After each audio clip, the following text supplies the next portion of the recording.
Sekarang sudah pukul 10:06. Jumlah peserta juga sudah mencapai 25, walaupun kita harapkan nanti Bapak Ibu yang lainnya yang belum join ke dalam Zoom segera menyusul, karena kita akan ada materi yang sangat berharga dari narasumber kita, yaitu Bapak Dedi Putra Escape MCAT, tentang manfaat komunikasi asertif terhadap mental dosen, baik itu di rumah maupun di kampus. Sebelumnya kita sapa-sapa sedikit dulu ya Bapak ya, izinnya Bapak. Kalau boleh tahu Bapak Ibu semuanya ini dari kota mana saja ya Bapak Ibu? Boleh diketik di chat Zoom-nya. Kita mau tahu Bapak Ibunya ini hadirnya dari kota mana saja.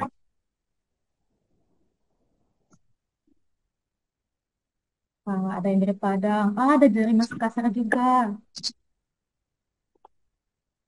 Ada, ayo Bapak Ibu yang lain boleh. Dari Jakarta Selatan Bapak juga ada ternyata. Masya Allah ya. Yang dari Riau ada nggak nih? Iya, yang dari Riau ada Bapak Ibu. Oke, belum ada respon. Mungkin nanti ada yang nyusul ya Pak ya. Oke lah, tanpa berlama-lama, kita lanjutkan. Mungkin kita sedikit kenalan dulu dengan narasumber kita, Bapak Dedi Putra SKP MCAT. Boleh Bapak sedikit kenalan dulu Bapak? Oh ya. Baik, terima kasih ya. Assalamualaikum warahmatullahi wabarakatuh. Waalaikumsalam warahmatullahi wabarakatuh. Sampai suara saya? Sampai Ya. Bapak. Oke, alhamdulillah ya. Salam kenal semuanya. Perkenalkan, nama saya NS Dedi Putra MCAT. Ya, ada yang sudah tahu arti MCAT? Maksud saya Master Kepelautan yang alhamdulillah tanggal 30 kemarin, 30 Agustus menyelesaikannya dan wisuda, dan kebetulan berjumpa dengan saudara kami Enggrio. Ya, ada yang kenal Enggrio ya, Bapak Enggrio. Beliau itu teman saya di pesantren Darun Nahdo di Bangkinang di Riau waktu itu. Kebetulan kami berjumpa. Dan itu yang silaturahmi itu yang membuat kita berjumpa pada hari ini. Beliau menyuruh ya saya sebagai narasumber di Lingkar Pena Indonesia, dan semoga silaturahmi kita ini tentunya membawa kebaikan buat kita semua ya. Nah, saya memiliki seorang istri dan 4 orang anak ya, bukan 4 orang istri ya, ya, 3 orang anak maksud saya. Anak yang pertama kelas 3 SD, anak yang kedua kelas 1 SD, dan anak yang terakhir sekolah TK. Nah, istri saya juga orang kesehatan, kebetulan di kebidanan ya. Beliau sekarang kerja di sebuah PT klinik, di sebuah PT di tempat saya tinggal. Nah, tinggal saya tepatnya di Desa Gunung Buksu, Kecamatan 13 Koto Kampar, Riau. Mungkin bapak-bapak, ibu-ibu kenal dengan Candi Muara Takus, ada yang tahu? Ada yang sudah pernah mendengar Candi Muara Takus? Candi Muara Saya Takus belum Pak. belum ya? Harus Belum datang Pak. ini ke Riau, ke Bangkinang nih. Jadi melihat Candi Muara Takus ya. Sejarahnya sangat kental sekali di Candi Muara Takus. Itu sedikit cerita Candi Borobudur. Atau ada juga candi di Jambi itu, apa namanya, di Jambi itu yang muda, yang tuanya itu yang di Candi Muara Takus, Kerajaan Sriwijaya pada. Baik Bapak Ibu, dan saya sekarang sedang menjabat kepala desa, ya.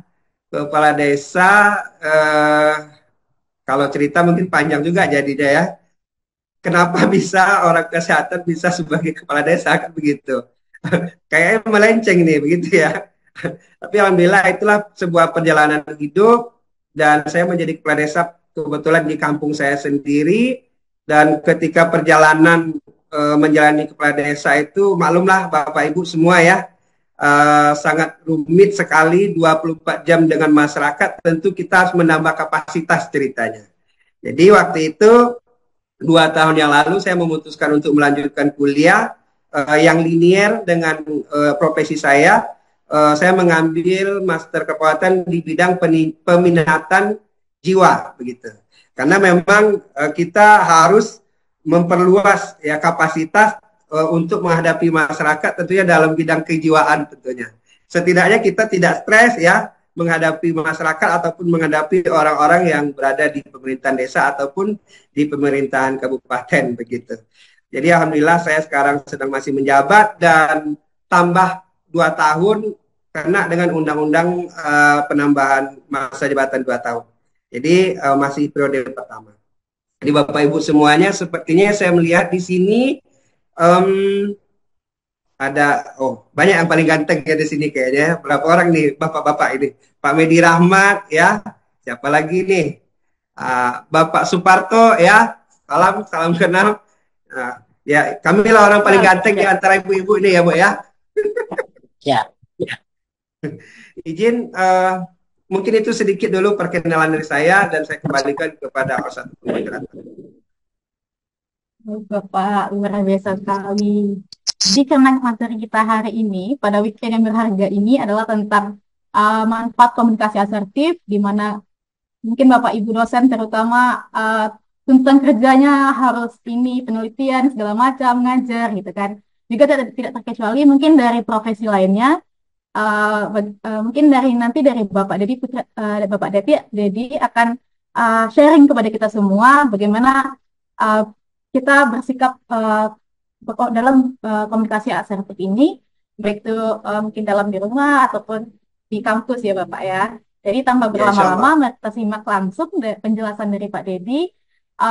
Silakan Bapak Ibu, insya Allah nanti di akhir acara, apa namanya, link Zoom-nya, rekaman Zoom-nya akan kita bagikan. Tapi uh, nanti kita akan ada kesempatan untuk di akhir setelah materi selesai kita ada tanya jawab. Jadi mohon disimak baik-baik ya Bapak Ibu. Jadi nanti kalau jika ada Bapak Ibu yang ingin bertanya, mohon disimpan dulu atau boleh di chat Zoom-nya dulu.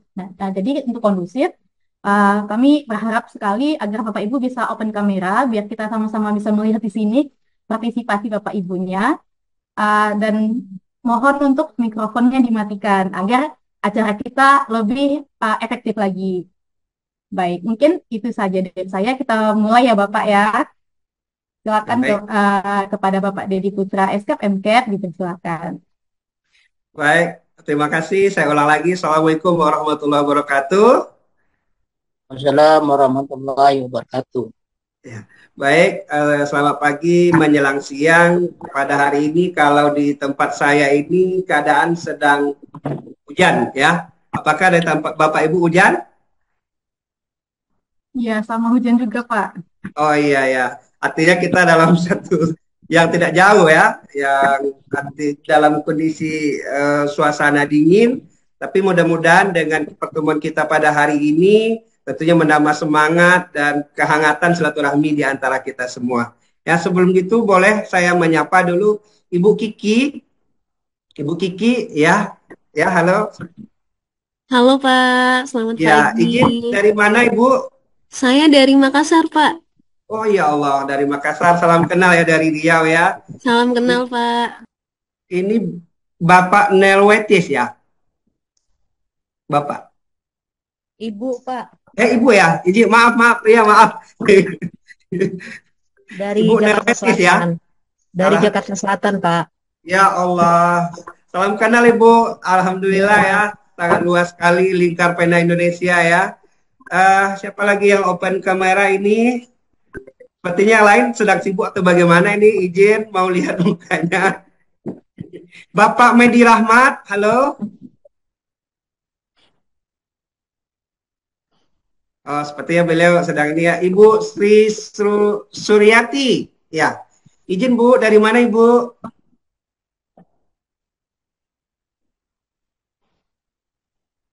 Saya dari Bekasi, Pak. Izin ini tutup kamera ya, Pak. Iya, nggak apa-apa, nggak masalah. Yang penting kita online dan kita bisa sama-sama fokus berdiskusi pada pagi hari ini. Ya, sepertinya ya banyak yang Ya, yang open kamera ya. Selamat datang, salam kenal semuanya. Baiklah, izin untuk share screen ya. Sudah bisa ini? Oh, Bapak Silakan, Suparto, Pak. selamat datang, Bapak. Ya, Pak. Terima kasih banyak, Pak. Iya, Semoga iya. Bapak lancar sepertinya dari Makassar ya? dari Sulawesi Tengah, Pak. Oh, dari Sulawesi, maaf ya. Sulawesi Tengah. Percitan Iya. Alahera. Oh iya, iya, iya. Alhamdulillah. Ya, salam kenal Bapak. Semoga saya bisa ke sana. Pak. Ini host nggak bisa ya di share. Baik, tunggu sebentar ya, Pak. Iya,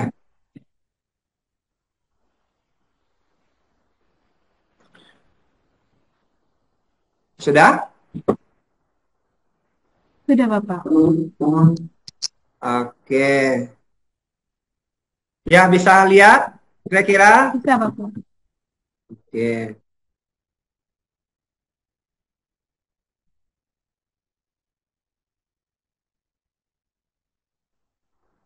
Baik ya, selamat datang di webinar Lingkar Edukasi, yaitu judul kita pada pagi hari ini tentang manfaat komunikasi asertif terhadap kesehatan mental dosen di rumah dan di kampus, begitu ya. Nah, Bapak-bapak, Ibu-ibu, kira-kira nih ada yang bisa kita diskusi pada pagi hari ini, kesehatan mental itu apa kira-kira? Boleh saya bertanya? Ada yang bisa sedikit ini memberikan komentar? Ya, kesehatan mental itu apa kira-kira? Mungkin ada di antara kita sini yang dari kesehatan ya? Ada ya? Ada? Yang dari kesehatan, ibu-ibu, bapak-bapak? Boleh memberikan komentarnya?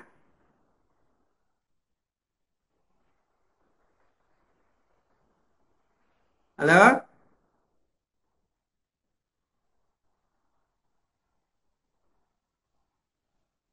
Bagaimana? Ada yang bisa memberikan komentar ataupun tanggapan tentang apa itu Saya, kesehatan Pak. mental? Ya, Saya, Pak. iya silakan Kesehatan Ibu. mental Ya, itu kondisi kita, badan kita, batin kita, jasmani dalam keadaan tenang, tentram, sehingga dapat melakukan aktivitas, Pak. ya betul sekali sudah mendekati betul. Ada yang lain menambahkan? Terima kasih Ibu ya. Ya, Sama-sama, Pak. boleh. Ibu Nelwati sangat bagus sekali dan memang kelihatannya sudah berpengalaman sekali Bu ya.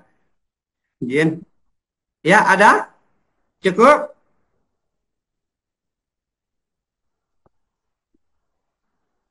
Bagaimana? Kalau begitu kita ini bagaimana ini? Ada lihat izin host, kalau begitu host saja yang ini kan, yang search-nya. Oh, baik, Bapak. Sudah saya kirim tadi, sepertinya ini. Oh, ya, nggak kelihatan ya, Bapak ya. Bentar ya, Bapak. Iya, iya. Saya, ya, ada lagi yang menambahkan sebelum ditampilkan? Ibu Epa, apa kabar? Ibu Epa Mayasari.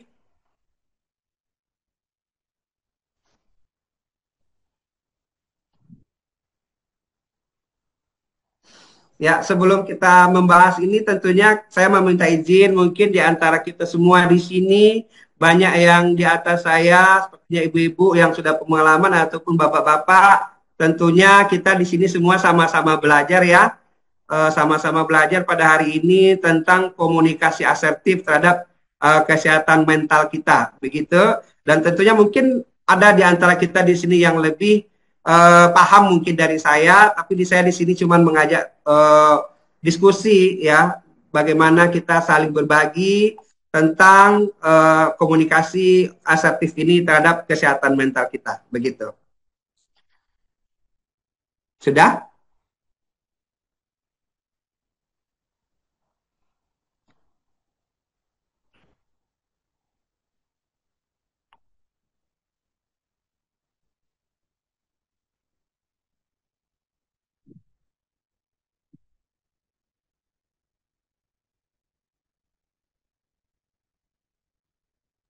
Baik, sudah Bapak. Sudah kelihatan Baik, ya ya. Bapak ya?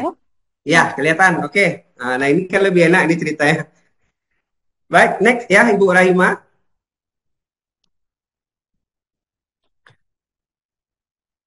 Next.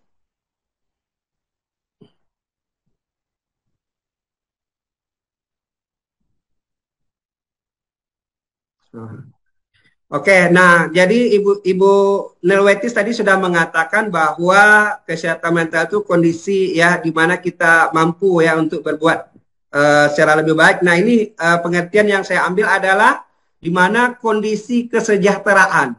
Artinya kesejahteraan kita sejahtera baik dan bagus dalam kehidupan kita apa secara emosional ya, secara psikologis dan sosial ya, emosional, psikologis dan sosial gitu. Jadi kesehatan mental itu bukan hanya dalam pikiran saja, tetapi juga emosional juga harus sejahtera, bagus dan juga sosial kita begitu. Ada yang sedikit membantah atau menambahkan? Sudah setuju ya? Artinya sejahtera secara emosional, psikologis, dan sosial. Memang dalam kehidupan kita sehari-hari itu, kita kadang ketiga poin ini, ketiga item ini mungkin sulit untuk bersatu begitu ya. Kadang kita psikologis aman gitu. Ataupun kita berhubungan dengan orang aman, tapi emosional kita begitu ya, emosional ini artinya kadang kondisi marah, sedih dan lain sebagainya. Begitu maksud saya. Nah, ini mempengaruhi cara seseorang berpikir. Artinya emosional, psikologi dan sosial itu bisa mempengaruhi kita untuk berpikir, merasakan dan bertindak serta bagaimana menangani stres, berhubungan dengan orang lain dan membuat keputusan. Nah, jadi itu yang dimaksud dengan kesehatan mental. Kira-kira sudah bisa diambil benang merahnya ya, keadaan kesejahteraan secara emosi, psikologis, sosial kita begitu, yang akan mempengaruhi kita bagaimana bertindak, bagaimana menangani stres dan bagaimana berhubungan dengan orang lain serta kita membuat keputusan dalam kehidupan sehari-hari. Nah, kesehatan mental yang baik adalah kunci untuk menjalani kehidupan yang seimbang, produktif, dan bermakna. Nah, kalau kesehatan mental maksud saya bagus, tentunya kita menjalani kehidupan dalam keadaan seimbang, produktif, dan bermakna. Nah, itu mungkin dari penjelasan tentang kesehatan mental. Izin ya. Lanjut, Ibu Rahima.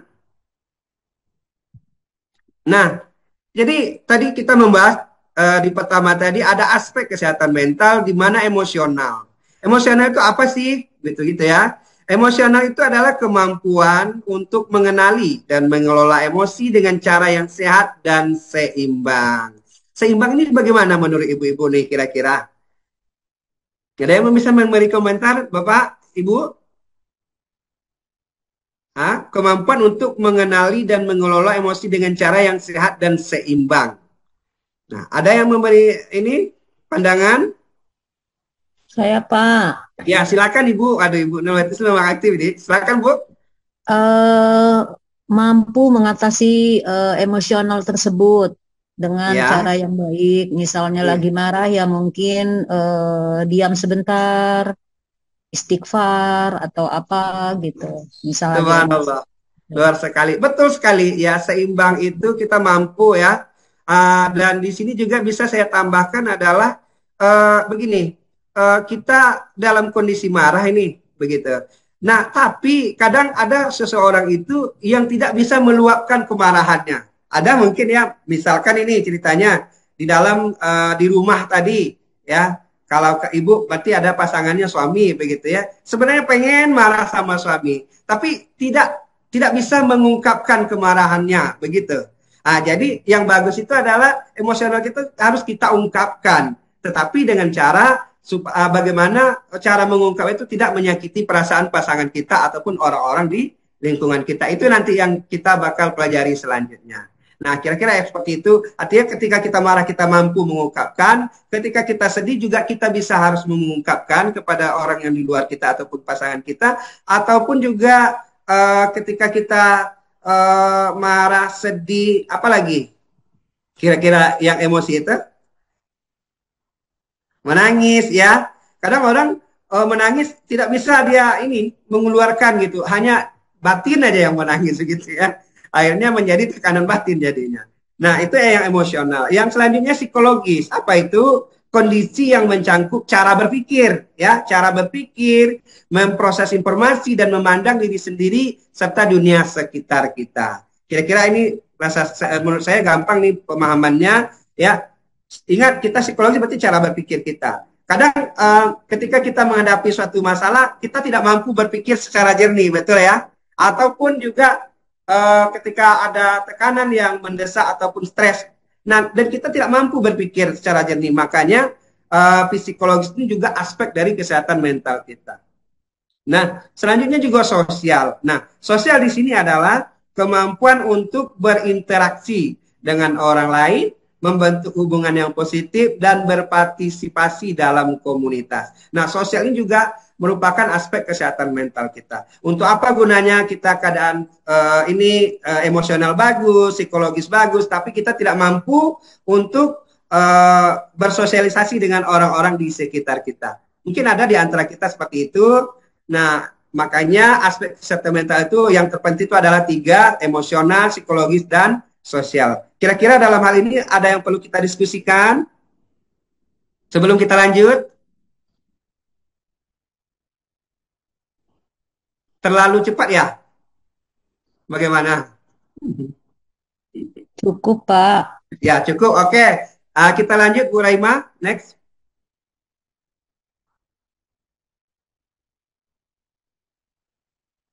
Nah, pertanyaannya ini terkait dengan topik kita. Kira-kira di sini nih, ada yang bisa membaca pikiran di sini? Ada Ibu, Bapak? Ini Bu Raima nih sedang begini nih. Apa yang dipikir? Ini nih yang dipikirnya. Ada nggak yang bisa kayak gitu? Nggak bisa, Pak. Nggak ada ya, nggak ada ya. Atau apakah ada orang yang bisa baca pikiran kita? Gimana kira-kira Ibu-Ibu? Ada yang bisa? Ini orang ini tahu nih perasaan saya kayak gini nih, gitu. Ada? Sepertinya tergantung bagaimana orang tersebut mengenali pribadinya, Pak. Menurut saya Iya, begitu. artinya misalkan nih anak membaca pikiran ayah membaca pikiran anak atau ibu membaca pikiran suami itu pasti bisa itu kayaknya. Karena sudah mereka mengenali satu sama lain gitu ya. Tapi pada intinya orang yang baru kita pertama jumpa pasti mereka tidak bisa membaca pikiran kita dan kita juga tidak bisa baca pikiran mereka, betul? Betul ya? Setuju ya? Setuju, Pak. Atau di sini ada nih. Apa kira-kira yang saya pikirkan saat ini? Ada yang tahu nih? Tidak ada ya.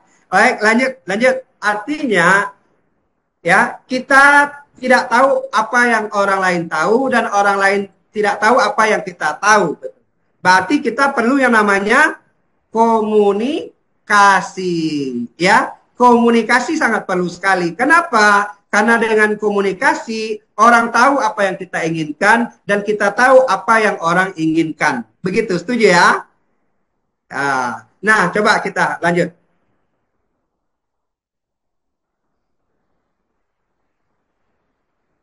Nah, betul yang saya bilang tadi, maka kita perlu yang namanya komunikasi. Kenapa? Karena di komunikasi itu terjadi yang namanya proses penyampaian informasi, ya, proses penyampaian ide, gagasan, emosi, atau pesan dari satu pihak ke pihak lain. Ya, setuju ya? Melalui berbagai media atau saluran, baik secara verbal, artinya dengan kata-kata maupun secara nonverbal dengan bahasa tubuh, ekspresi wajah atau simbol. Kira-kira nih Bapak Ibu di sini nih, yang mana yang lebih paham nih, yang verbal kah atau nonverbal kira-kira nih? Ya, izin minum ya. Agak semangat ini. Gak apa-apa, aku minta masukan, aku minta masukan. Yang Ya verbal, gimana nih, Bapak. Anda bisa memberi komentar? Yang suka mana? Saya pengennya dibilangin Verbal. begitu ya. Ya verbal ya? Iya, Iya, saya yang suka verbal. verbal karena kalau diomongin kan lebih enak ya, kita lebih paham biasanya. Kalau hanya lihat dari perilaku atau itu bisanya kita menebak-nebak ini kayaknya lagi sedih atau lagi banyak masalah. Tapi kan kita nggak tahu isi hati yang sebenarnya. Tapi kalau dengan verbal, dengan mengungkapkan kata-kata, kita lebih paham.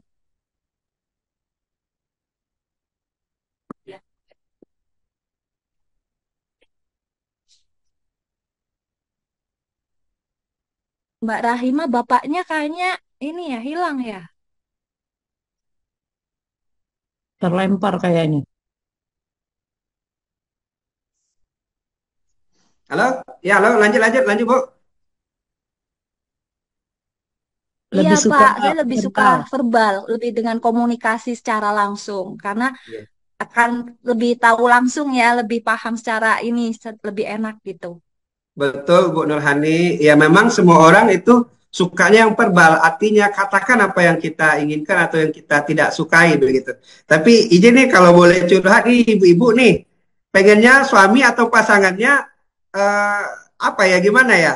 Kalau saat marah itu kan kadang suami itu tidak paham sebenarnya istrinya sedang marah, begitu kan? Tapi mengertilah, pun begitu pengennya. Ya, betul ya. Bu Kiki kayak senyum-senyum dari situ ya. Paham aja sendiri bagaimana itu. Saya kan pengen sesuatu tapi tidak dibilangin gitu kan marah ini ya kesel gitu. Sementara suaminya nggak paham-paham gitu kan. Apa sih maksudnya kenapa istri saya seperti ini gitu. Nah artinya para suami ataupun orang semuanya pasti apa namanya suka bilangin secara langsung gitu. Artinya secara verbal gitu. Dan di sini siapa yang hebat ini membaca apa namanya nonverbal ya dengan bahasa tubuh ekspresi wajah ada yang lebih paham di sini. Kalau orang sedih ya jelas ya mukanya sedih begitu kan ekspresi wajahnya atau orang marah eh, jelas juga sih sebenarnya. Tapi kalau orang yang saya bilang introvert yang kepribadiannya pendiam begitu ya itu sangat kalau bagi saya sangat sulit sekali gitu memahaminya. Kenapa? Karena mukanya datar saja begitu. Dan dia kalau ditanya diam saja. Nah, itu sangat sulit sekali gitu. Itu banyak kita jumpai di rumah ataupun juga di lingkungan kerja, di kampus seperti itu bagi ibu-ibu kita atau bapak-bapak kita yang dosen ya. Contoh nih, contoh ya yang di samping kita mungkin teman begitu kan, ada permasalahan tapi dia tidak mau bercerita, sementara kita melihat dia sedang bermasalah begitu, melihat ekspresi wajahnya. Tapi ketika dia tidak diungkapkan dengan secara verbal, kita tidak tahu dan sulit mengetahuinya begitu. Jadi paham ya kira-kira apa yang terjadi di komunikasi yaitu penyampaian ide ya, penyampaian ide, informasi, gagasan, emosi dan pesan gitu. Lanjut, lanjut. Nah, komunikasi adalah kunci ya. Kunci untuk berkembang bersama sebagai pasangan di rumah atau di tempat kerja. Artinya komunikasi inilah yang menentukan bagaimana kita bisa sama-sama berkembang baik sebagai pasangan di rumah ataupun di tempat kerja. Setuju ya? Nah, ketika komunikasi kita tidak efektif, akan terjadi salah menafsirkan maksud atau perasaan satu sama lain yang dapat menyebabkan pertentangan, perselisihan, dan akan mempengaruhi kesehatan mental kita. Setuju ya? Ya, kenapa? Karena mungkin kita salah persepsi terhadap orang yang di sekitar kita. Ya, ini orang marah sama saya atau bagaimana ya? Ini orang benci sama saya atau bagaimana? Nah, itu bakal mempengaruhi kesehatan mental kita. Setuju ya? Kita overthinking gitu. Pikir terus gitu. Kadang kalau memang, apalagi yang ada di sini yang belum menikah, sepertinya sudah semuanya ya. Apalagi mungkin calon pasangannya didiamin begitu kan. Sedang bermasalah begitu ya. Dia kebawa tidur itu, kebawa mimpi mungkin itu. Ya, dan itu mengganggu kesehatan mental dia. Kesehatan mental tadi ingat 3 ya. 3 emosional, psikologis dan sosial. Nah, lanjut. Nah, jadi apa sih fungsi komunikasi itu? Tadi sudah di depan disampaikan, menyampaikan informasi, menjalin hubungan, mengambil keputusan, menyelesaikan konflik, mempengaruhi orang lain, mengubah sikap. Artinya, dengan kita komunikasi, kita bisa menyampaikan informasi. Dengan komunikasi, kita bisa menjalin sebuah hubungan. Kalau komunikasi kita tidak bagus, berarti hubungan kita bermasalah, begitu ya. Dengan komunikasi juga kita mengambil keputusan, kita rapat, ya, kita rapat di kantor misalkan, atau di rumah kita berdiskusi untuk memutuskan sesuatu, begitu. Itu fungsi komunikasi. Menyelesaikan konflik juga. Dengan komunikasi kita bisa menyelesaikan konflik. Kita kasih tahu kepada orang yang kita berkonflik apa permasalahan dengan mencari solusinya. Begitu. Dan juga dengan komunikasi juga kita bisa mempengaruhi orang lain. Ada yang bisa di sini tanpa ngomong bisa orang lain tahu apa yang dia ingin suruh, begitu. Nggak ada kan? Di awal tadi kita sudah berbicara tidak ada yang bisa. Nah, dengan komunikasi kita bisa mempengaruhi orang lain. Seperti di rumah seorang ibu ingin mempengaruhi anaknya. Nah, bikin PR-nya. Kan kita komunikasikan.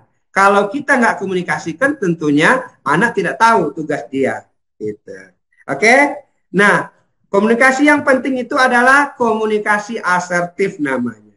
Nah, itu yang topik permasalahan kita pada pagi hari ini. Komunikasi asertif itu membantu kita mengekspresikan pikiran kita, membantu kita mengekspresikan perasaan kita, kebutuhan kita, dan keinginan secara langsung dan jujur tanpa rasa takut akan konflik atau penolakan.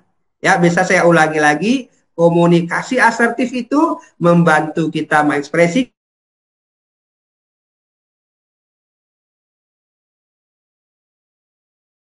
pikiran akan konflik atau penolakan. Kira-kira paham? Komunikasi asertif itu paham ya? Oke, kita lanjut dulu biar lebih jelas. Nah, jadi ternyata komunikasi itu ada tipenya, ya. Ada tipe pasif, ada komunikasi agresif. Coba di next dulu, ya. Ada pasif agresif dan ada asertif. Ya, ada 4 tipe. Ada 4 tipe pola komunikasi kita, ya.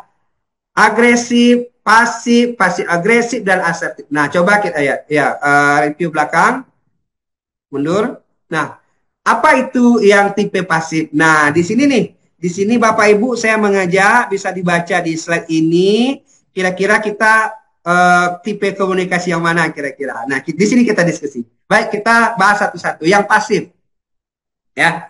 Kalau orang yang pasif itu ternyata tidak mengungkapkan pendapat atau perasaan. Nah, siapa ini?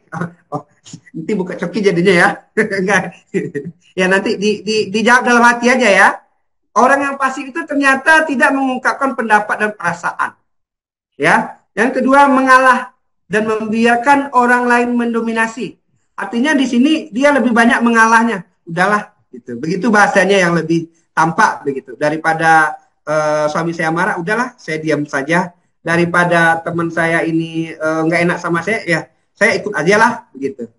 Misalkan nih diajak teman ini nongkrong ataupun nonton bioskop, sementara kita ada suatu hal yang perlu kita lakukan, orang pasif mengatakan, yaudah saya ikut aja lah. Padahal dia memiliki hal yang lebih penting. Nah, itu orang yang pasif. Penghindaran konflik juga. Daripada banyak permasalahan yang bakal terjadi, lebih baik dia menghindari, begitu. Ya, nah itu orang yang pasif. Nah, ada bicara pelan dan tidak yakin. Pelan. Ya, paham lah gambarannya seperti apa orang yang pasif itu. Kayak mukanya murung saja, sedih, dan bahasanya pelan, begitu. Ya, bahasa tubuh tertutup.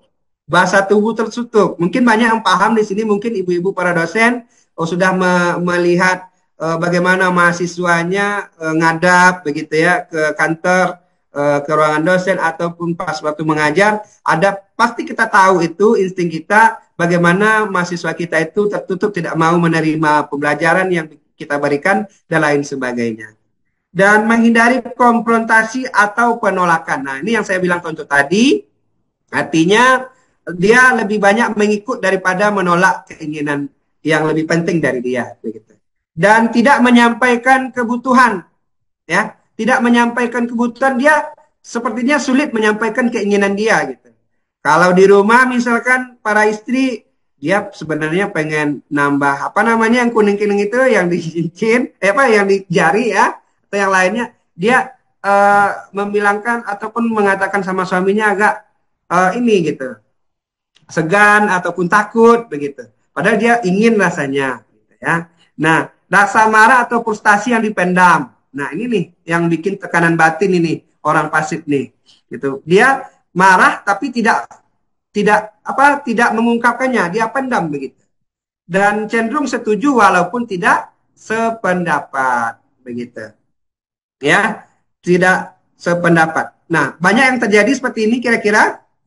Kalau ada yang mau berbagi, saya rasa di sini semua ruang diskusi dan tidak apa namanya hal-hal, saya anggap di sini kita semua saudara dan kita mampu mungkin berbagi di sini untuk menyelesaikan sebuah masalah dan belajar di sini. Nah, di antara kita ini, mana yang banyak nih, yang pasif ini? Ibu Raima bagaimana? Yang pasif kah atau agresif? Mungkin terbilang pasif sih, Pak. Pasif ya, itu. Nah, jadi nanti kalau pasangannya harus paham nih, kalau orang pasif ini harus seperti ini nih, gitu. Ya, itu nanti kita ujung pembelajaran ya. Nah, kira-kira dalam tipe komunikasi ada yang perlu kita diskusikan? Bagaimana? Cukup, Bu Kiki, Ibu Sri? Mudah-mudahan paham ya apa yang saya maksud ya. Oke, kita lanjut. Agresif. Kalau agresif ini seperti apa gitu.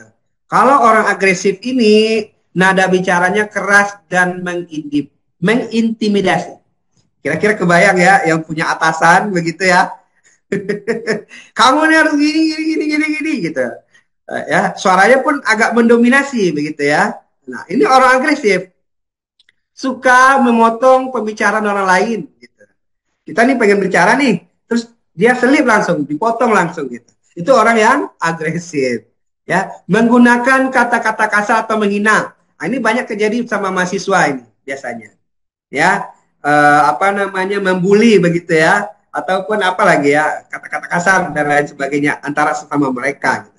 Kalau kita para dosen mungkin sudah paham bagaimana berbicara dengan yang baik.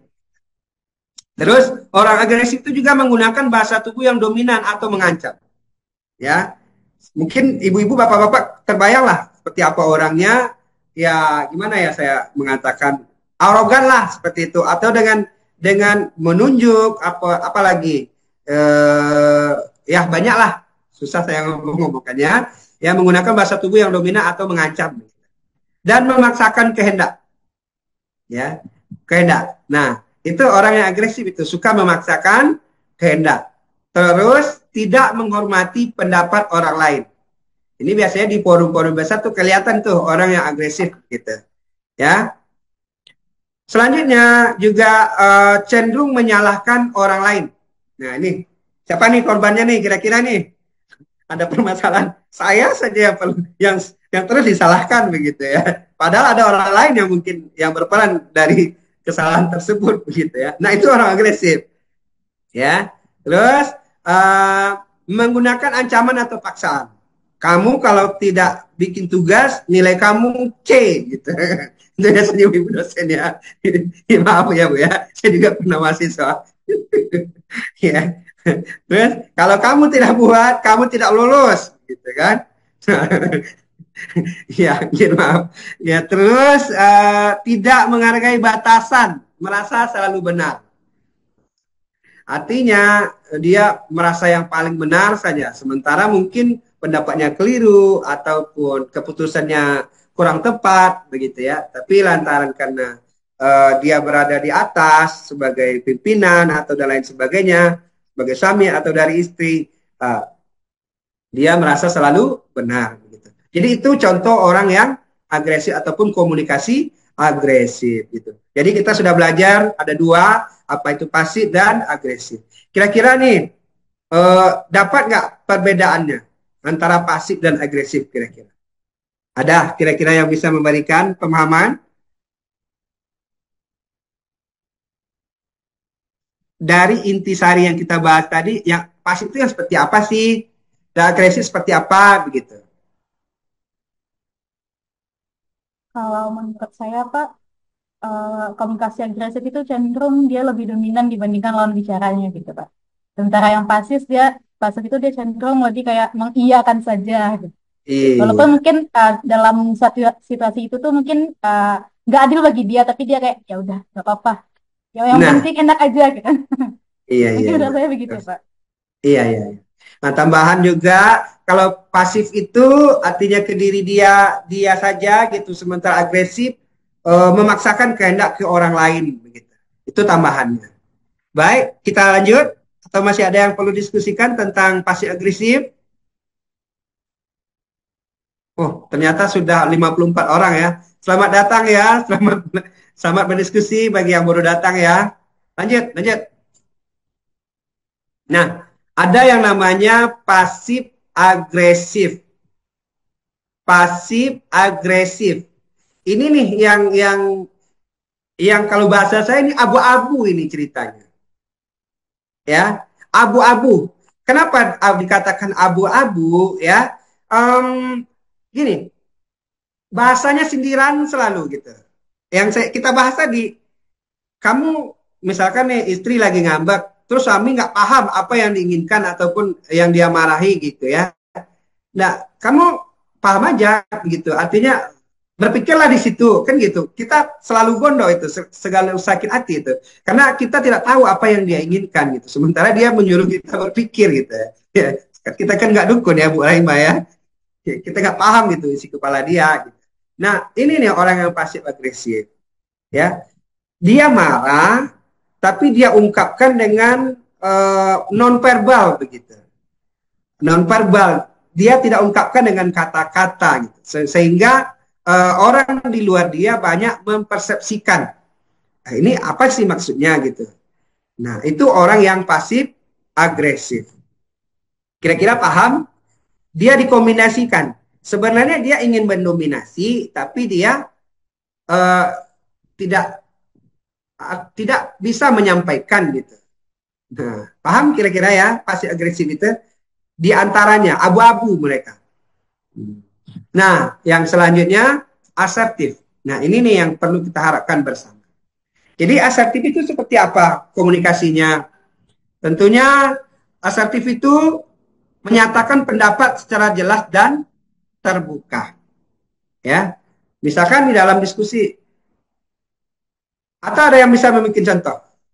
Ya. Gak enak juga kan harus komunikasi dua arah kita. Ada yang bisa membuat contoh? Menyatakan pendapat secara jelas dan terbuka. Ada?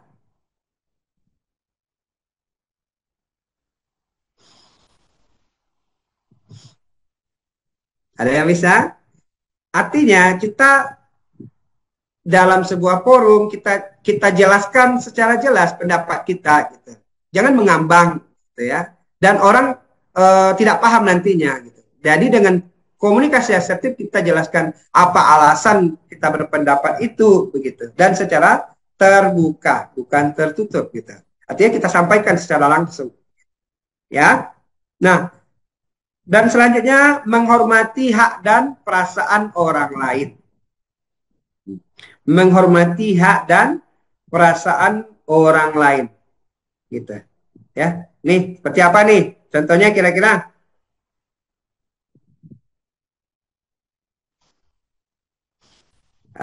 Ibu Kiki, menghormati hak dan perasaan orang lain.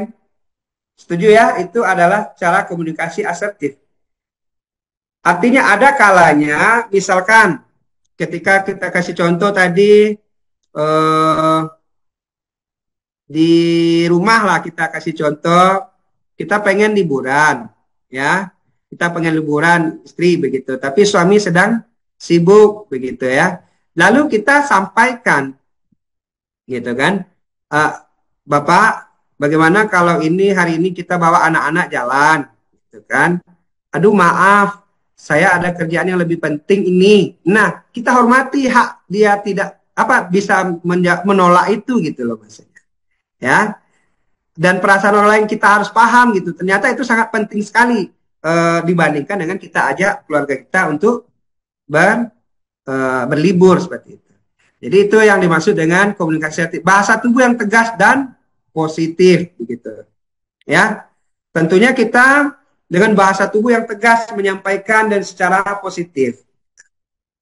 Nada bicara yang tenang dan tegas. Nah, jangan seperti orang yang agresif tadi, ngegas gitu, bahasanya keras sekali suaranya, begitu ya, terburu-buru gitu.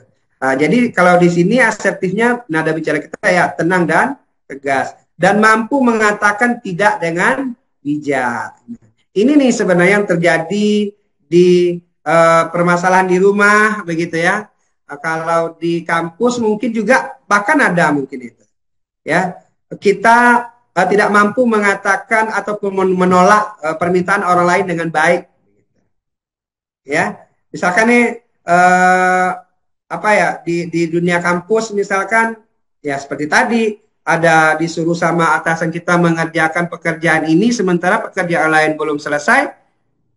Kalau orang fasik diiyakan aja gitu kan, siapa gitu kan, padahal dia sebenarnya tidak bisa gitu. Atau orang agresif, aduh Pak, ini dulu yang harus saya kerjakan, baru yang itu. Jadi bahasanya itu ngegas gitu kan. Nah, sementara yang asertif itu, Pak mohon maaf, mungkin lebih bagus ini dulu yang saya kerjakan, setelah itu baru saya kerjakan yang Bapak perintahkan tadi, kan enak gitu kan. Jadi dengan alasan yang baik. Nah, terus menggunakan pernyataan saya.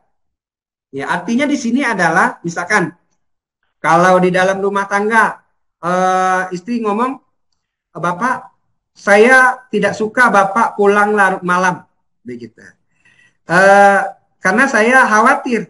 Gitu. Ada bahasa sayanya. Jangan, artinya di sini kita tidak menjudge atau menghakimi seseorang. Gitu. Nah, kamu ini keluruan saja, gini, gitu. Sementara kalau bahasa yang bagus itu, saya tidak suka Bapak pulang larut malam. Begitu. Jadi akhirnya suaminya juga paham apa yang dimaksud oleh istrinya. Kira-kira susah nggak belajarnya? Menolak ataupun dengan cara yang seperti itu. Kalau di kampung saya ini banyak terjadi nih. Belum sampai suaminya ke rumah sudah turun gitu ngomongnya. Nyolot-nyolot saja gitu kan. Gitu ya. Terus ada menghargai pendapat orang lain meskipun tidak setuju. Ya. Nah, itu memang susah sih pembelajarnya. Kita sebenarnya tidak setuju gitu. Tapi kita harus bisa menghargai pendapatnya. Itu dalam forum harus kita belajar mempraktekannya ataupun di dalam rumah tangga. Gitu. Nah, contoh nih di dalam rumah tangga nih. Ibu tadi ceritanya mau beli nambah kalung gitu ya, ataupun beratnya jadi sekilo gitu kan. Sebenarnya keuangan tidak mampu begitu kan. Tapi karena suaminya bijak, suaminya asertif, komunikasi asertif, akhirnya istrinya bisa mengalah. Begitu. Ya dia sampaikan ini mungkin bisa besok kalau ada rezeki kita beli begitu kan. Tapi untuk yang sekarang ini lebih fokus ke sekolah anak lah dulu gitu. Mungkin gitu bahasanya. Kita hargai pendapat ataupun keinginan istri, tetapi ini dengan kita tidak setuju itu, dia harusnya tidak marah begitu. Bagaimana cara kita menyampaikannya? Ya, terus menetapkan batasan yang sehat dan tidak menyalahkan atau menghakimi. Sama seperti yang tadi itu.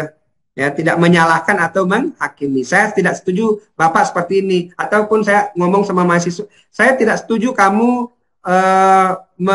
mengerjakan tugasnya terlambat. Begitu. Jangan langsung kita kasih nilai di bawah saja gitu kan. Sementara mungkin mana tahu mahasiswa kita itu ada kendala gitu. Dia sedang sakit, dia tidak bisa mengerjakan tugasnya. Kan? Nah, itu yang komunikasi asertif. Dan selanjutnya juga percaya diri dan mengendalikan emosi.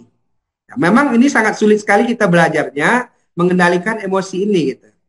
Karena memang ketika kita merespon suatu hal yang kita tidak sukai, tentunya disitulah kita belajar bagaimana berbicara dengan bijak. Terbuka dan umpan balik. Terbuka dan umpan balik ini artinya orang di luar kita mengatakan tidak setuju atau setuju, ya kita umpan balik gitu. Jangan diam saja gitu.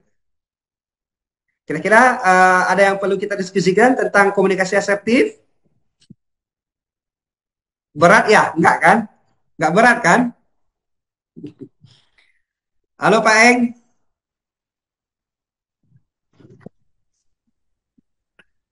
Ya, Oke, halo. lanjut. Ya, lanjut. Kita lanjut ya. Yang lain masih semangat ya? Oke, lanjut Bu Raima. Next. Nah, ini nih. Ya, fokus dari topik kita adalah manfaat komunikasi asertif. Apa sih manfaat dari komunikasi asertif itu? Tentunya bisa meningkatkan hubungan antar pribadi. Ya, antar pribadi. Artinya dosen sesama dosen, dosen sesama mahasiswa, pasangan ya suami ke istri, istri dan anak gitu, suami ke anak, suami ke orang tua begitu. Dengan komunikasi asertif ini bisa meningkatkan hubungan antar pribadi kita. Ya, menciptakan hubungan yang sehat karena ada keterbukaan dan penghargaan terhadap satu sama lainnya. Terus apalagi manfaatnya? Mengurangi stres dan konflik. Dengan komunikasi asertif ya, karena orang yang asertif itu mampu menyampaikan kebutuhan mereka dengan jelas dan menghargai hak orang lain, konflik dapat diminimalisir dan masalah diselesaikan dengan lebih cepat. Kira-kira betul ya, Ibu, Bapak? Ini Bapak Stay, Serdang, Lubuk. Pakam nih ya. Salam kenal Pak. Nah, itu dia. Karena dengan komunikasi asertif bisa mengurangi stres dan konflik di antara kita, begitu. Terus selanjutnya, meningkatkan rasa percaya diri. Kenapa bisa? Dengan kemampuan untuk mengekspresikan diri secara tegas, namun menghormati orang lain, seseorang akan merasa lebih percaya diri dalam situasi sosial ataupun profesional. Jadi kita makin lebih percaya diri kalau kita bisa komunikasi asertif, begitu. Selanjutnya juga mengembangkan keterampilan pemecahan masalah. Ya, komunikator yang asertif mampu berdiskusi dengan baik untuk menemukan solusi yang saling menguntungkan. Nah ini nih sebenarnya kalau saya dalam kehidupan pemerintah desa itu, nah di sini nih yang harus kita pelajari sekali. Karena berhadapan dengan masyarakat itu mereka hanya tahu keinginan dia saja gitu. Contoh, Bapak saya kasih kasih ini Pak, kasih BLT begitu kan, kasih bantuan ini gitu. Padahal sebenarnya dia nggak layak begitu kan. Dia ekonominya bagus begitu kan. Nah, dengan cara kita komunikasi asertif, tentunya menolaknya dengan cara baik. Dia nggak tersinggung begitu. Nah, itu yang perlu sekali kita belajar komunikasi asertif. Nah, dari 4 ini ada yang perlu kita diskusikan? Kalau nggak ada, kita lanjut. Oke, lanjut. Lanjut, Bu Raima.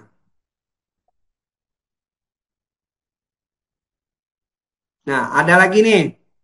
Ya, membantu mencapai tujuan. Ya, karena komunikasi asertif membantu seseorang untuk mempengaruhi orang lain dengan cara yang lebih positif dan persuasif, sehingga membantu mencapai tujuan yang diinginkan. Nah, ini nih.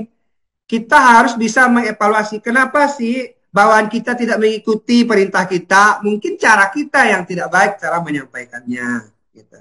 Mereka merasa terpaksa, kerjaannya tidak bagus, tidak dengan sepenuh hati mengerjakannya. Gitu. Kita sebagai pimpinan tentu harus belajar komunikasi asertif. Bagaimana supaya mereka itu melaksanakan perintah kita, tetapi mereka tidak merasa terpaksa. Gitu.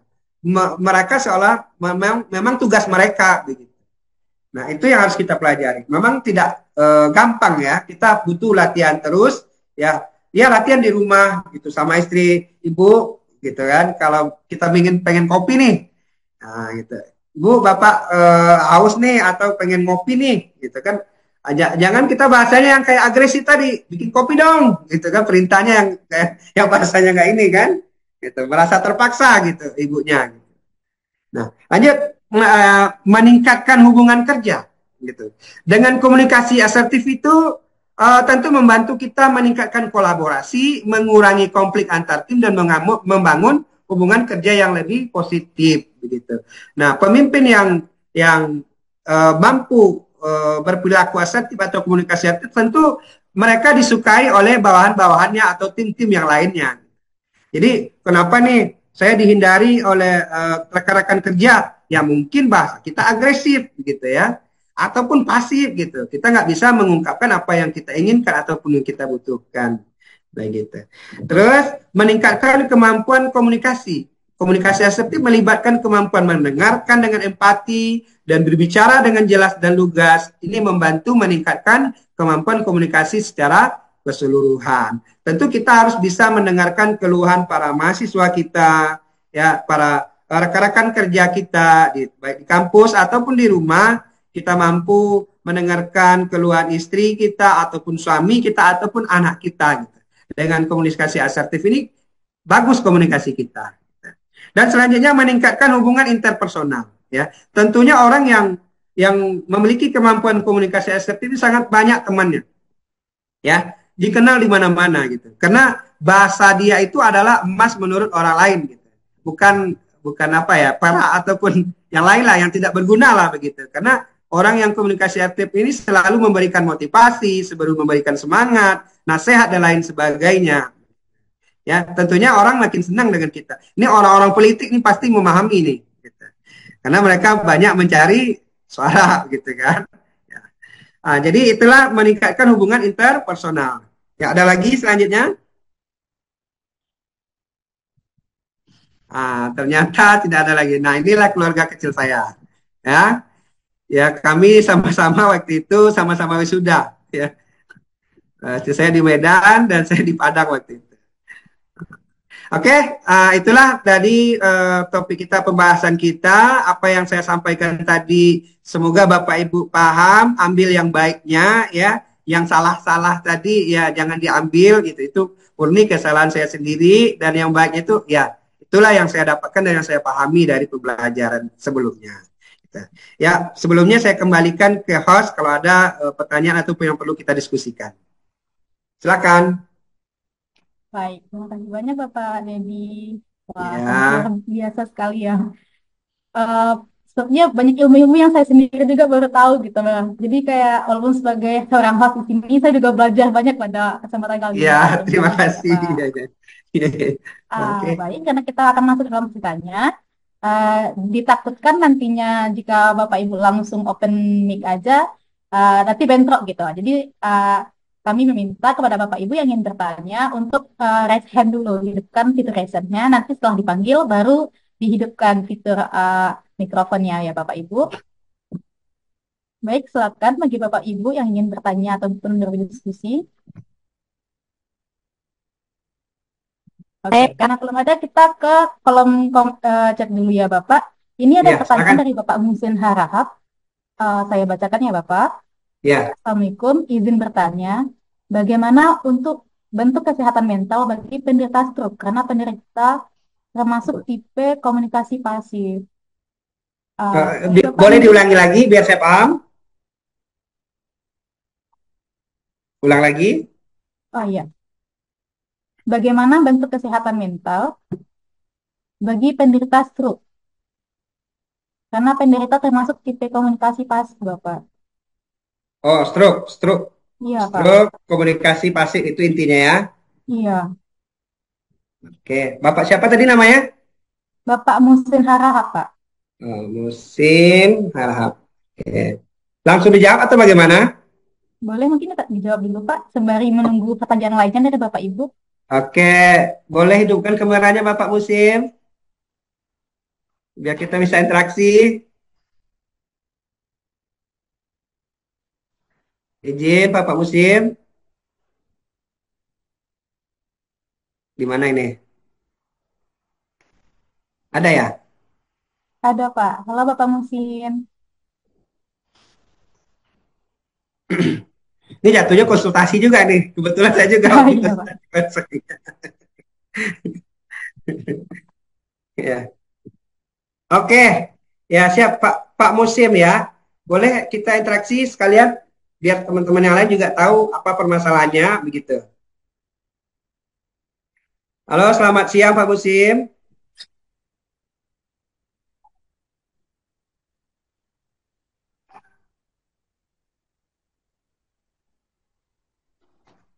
Halo Bapak Musin, apa Bapak bisa menghidupkan kamera dan mikrofonnya Bapak?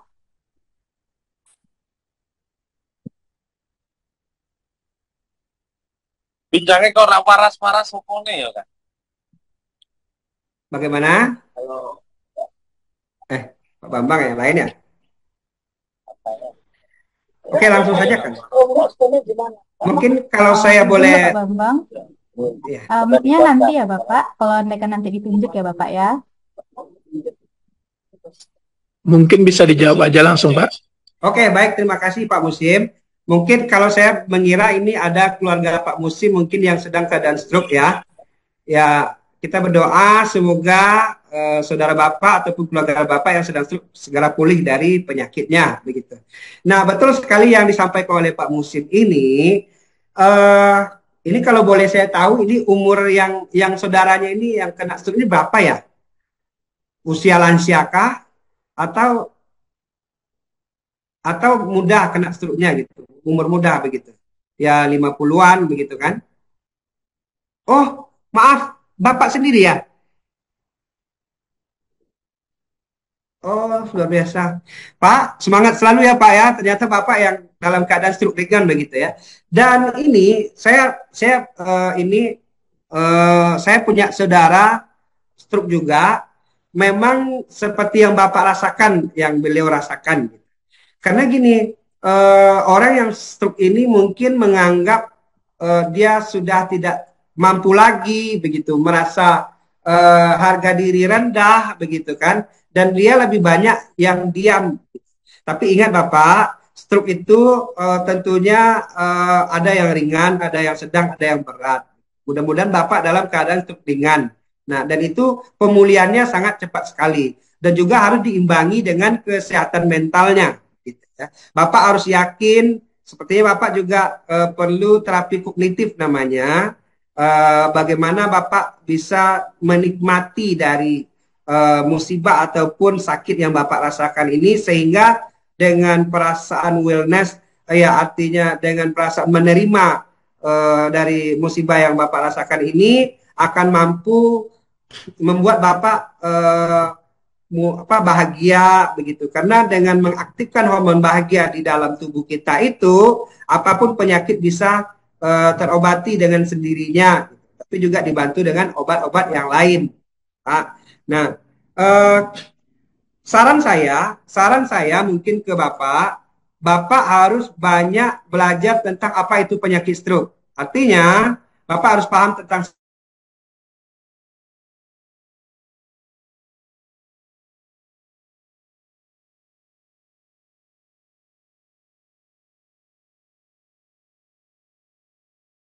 Halo Bapak,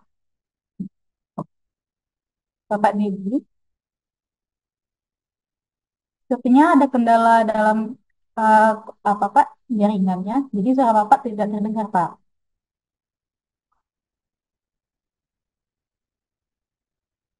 Oke, tunggu sebentar ya Bapak Ibu semua. Mungkin ada sedikit kendala dari Bapak Dedi. Kita tunggu sebentar. Untuk Bapak mungkin juga tunggu sebentar ya jawabannya. Selagi menunggu Bapak Dedi, kami dari keluarga Lingkar Edukasi Indonesia eh, mendoakan semoga Bapak Musin lekas sembuh dan lebih mungkin kalau buat saran dan segala macam lebih tahu Bapak Dedi ya Bapak. Kami hanya bisa mendoakan ya Bapak. Baik Pak Dedi, bagaimana jaringan sudah aman Pak? Mic-nya masih belum hidup Pak.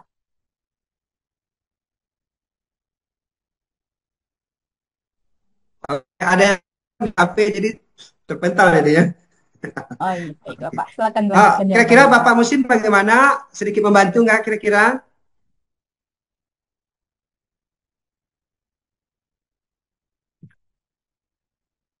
Ya udah, ya alhamdulillah ya. Bapak boleh kita lanjut ngobrolnya nanti di luar dari ini gitu. Mungkin ada nomor HP saya di apa boleh disampaikan ya Bu Rama ya kalau ada gitu. Untuk selanjutnya kita bisa ngobrol begitu ya. Oke, lanjut silakan. Baik, karena dari Bapak Musin sudah. Tadi Ibu Nelwetis tadi ingin bertanya, apakah Ibu mau menyampaikan langsung Bu? Silakan Ibu. Eh, Perspektif. Ya Bu Iya, saya bertanya apa dampak dari komunikasi yang tidak asertif terhadap kesehatan mental dosen? Oke, Terima kasih, Pak. ya terima kasih. Kalau langsung saya boleh jawab, Ibu, itu Boleh, silakan, ada Pak. Terima kasih. dampaknya psikosomatik namanya. Apa itu psikosomatik? Ya, ciri-cirinya gini, mah kita kambuh, ya, tensi kita naik, ya, ya. Kenapa? Karena gini, dengan kita bermasalah dengan orang lain, artinya orang menghindari kita, orang jauh dari kita, gitu kan, tentu kita overthinking, gitu, banyak berpikir, yang menyebabkan asam lambung kita meningkat dan akhirnya mah kita kambuh, gitu. Atau juga tekanan darah kita naik, gitu. Ya, psikosomatik.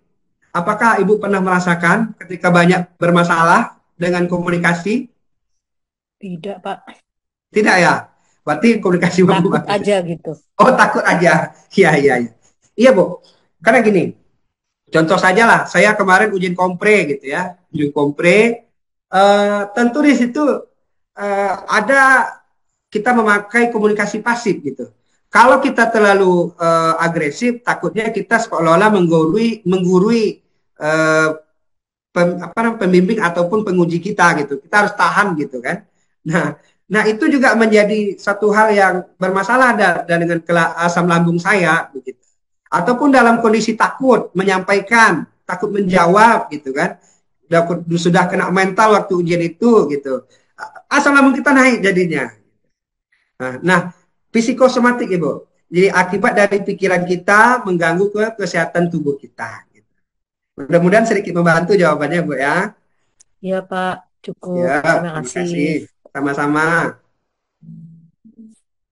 Dan itulah jawaban dari narasumber kita Bapak Dedi. Selanjutnya ada pertanyaan juga dari Ibu Mirsatia. Ibu mau langsung on cam dan on mic aja Ibu? Ibu Mirsatia. Oke, makasih sebelumnya. Ya, Bu Mirsatia ya. Saya mahasiswa, Pak. Oh, iya iya iya. Oke, apa kabar? Salam kenal ya. Iya, Pak. Mantan mahasiswa. Baru masuk, Pak, baru masuk kampus. Baru ini, ya. mahasiswa Ya, baru. Semangat selalu ya. Baik. Pertanyaan saya, kenapa remaja cenderung memiliki kondisi mental yang berubah-ubah, Pak? Oh, begitu. Ya. Mental berubah ya. Oke. Langsung saja ya. Mahasiswa itu kalau yang baru masuk itu kategorinya remaja. Betul? Atau dewasa awal lah bahasa saya. Atau remaja akhir lah gitu. Remaja akhir menjelang dewasa awal. Nah, kenapa sering berubah-ubah? Karena memang sejatinya di tahap tumbuh kembangnya itu mereka memang sedang mencari jati diri. Gitu. Ya, pernah nggak kira-kira ada adik atau teman ada nih idolanya ini, dia mau jadi ini gitu. Terus ada lagi yang lain dia mau jadi itu gitu. Jadi dia masih melihat orang di luar dirinya, belum mengenal apa yang di dalam dirinya begitu. Ya sering niru-niru lah bahasanya. Makanya sering berubah-ubah gitu. Nggak konsisten gitu. Nah, ketika kita sudah beranjak usia dewasa dan kita sudah paham apa permasalahan ininya, kemauannya kita, passionnya kita gitu, keinginannya kita, insya Allah kita bakal konsisten nanti. Kira-kira bagaimana? Ibu adik Mirsatia paham ya kira-kira kenapa kita bisa berubah-ubah? Karena memang faktor umur. Nah, nanti kalau sudah S2 pasti sudah konsisten itu nantinya. Iya Pak, makasih. Iya. Oke, lanjut. Baik. Ini ada yang resen Bapak. Ini dari Bapak Kiki Hamka. Boleh hidupkan kamera dan mic-nya, silakan Bapak Kiki. Iya. Saya Bu, jadi bukan Bapak. Oh, maaf Ibu. Silakan Ibu. Iya. Izin Pak, menarik Pak. Tadi saya sudah menyimak dari awal. Alhamdulillah. Ada Ya, beberapa hal yang mungkin nanti akan ada yang ingin saya tanyakan, Pak ya. ya, Tadi Bapak sudah menjelaskan dengan baik bahwa ternyata antara asertif dengan non-asertif itu ada perbedaan yang cukup besar. Misalkan kalau kita diberikan tugas, kalau kita orangnya non-asertif atau tidak asertif, berarti kita akan menerima begitu saja.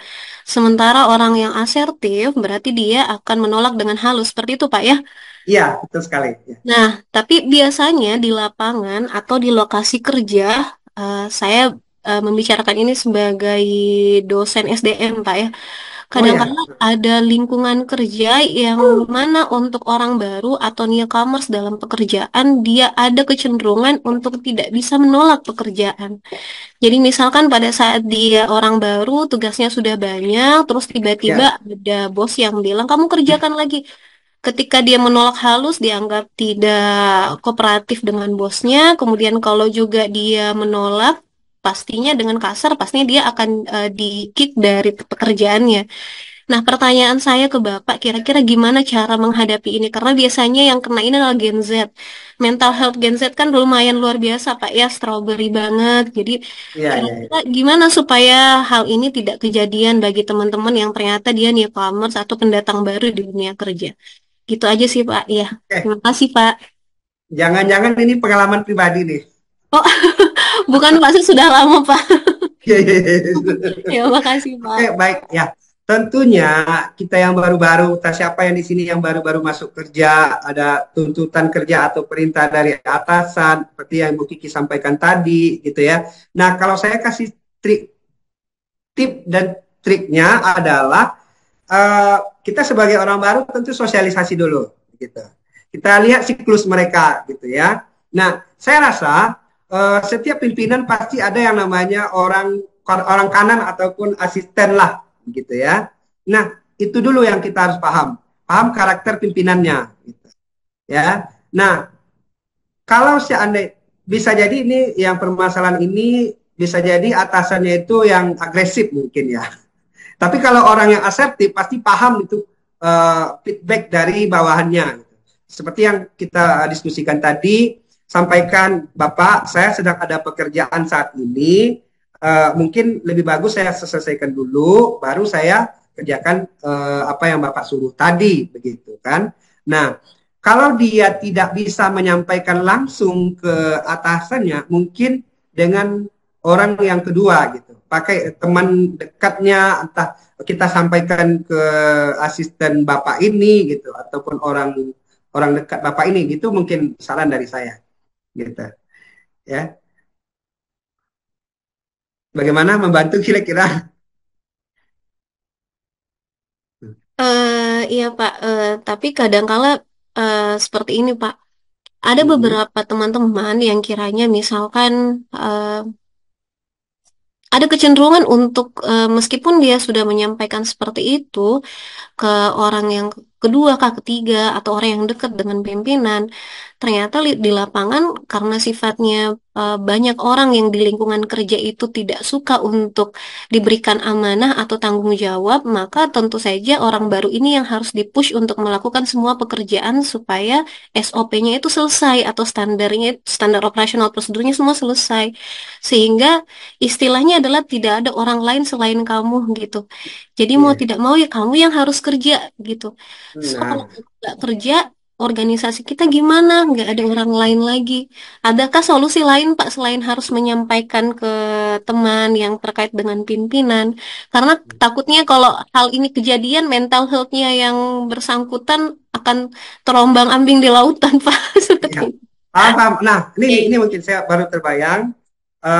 Berarti temannya ini yang harus bisa paham begitu. Paham artinya gini, mudah-mudahan ada di sini kita belajar komunikasi atau sampaikan ke temannya, pelajari komunikasi asertif gitu.